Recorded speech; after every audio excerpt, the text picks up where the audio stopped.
इस news के प्रायोजक है Afzan juice. Afzan special basundi, falooda, खजूर जूस, लस्सी, पेंटर चौक, विजापूर वेस्ट, सोलापूर।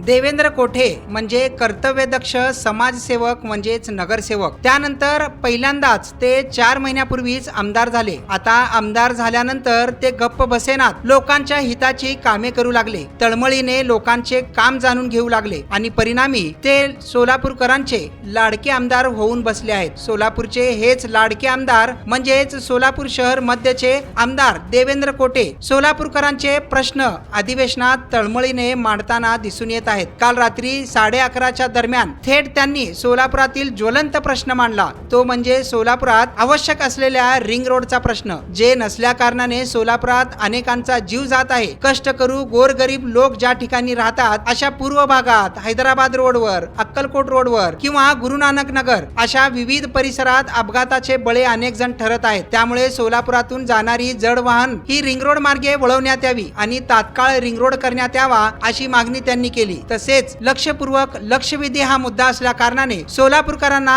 अत्यंत तळमळीचा एक नेता आता देवेंद्र कोठे यांच्या रूपात पाहावयास मिळत आहे। देवेंद्र कोठे यांनी ज्वलंत प्रश्न मांडल्याने सर्व सोलापूरकर त्यांचे कौतुक करत आहेत। पहा नेमकं अधिवेशनात कोठेंनी काय मुद्दा उपस्थित केला त्या बाबतीतला हा व्हिडिओ।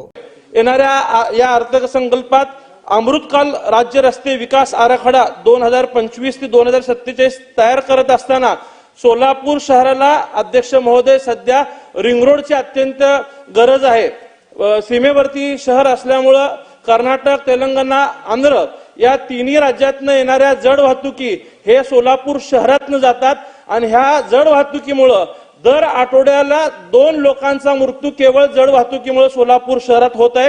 हे थांबवण्यासाठी सोलापूर शहरातील केगाव ते कासेगाव ते दोड्डी ते कुंभारी ते हत्तूरगाव हा रिंग रोड होणं अत्यंत गरजेचं आहे।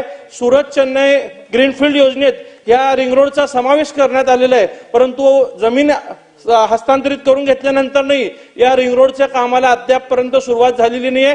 तर सरकारने या कामाला प्राधान्याने विचार करून हे काम लवकरात लवकर जर सुरू झालं तर सोलापूर शहरातली जड वाहतूक कायमस्वरूपी बंद होणार आहे आणि जे गोरगरीब लोकांचा मृत्यू नाहक बळीत जात आहे हे थांबणार आहे। यासाठी अध्यक्ष महोदय आपण निश्चितच शासनाला सांगावे।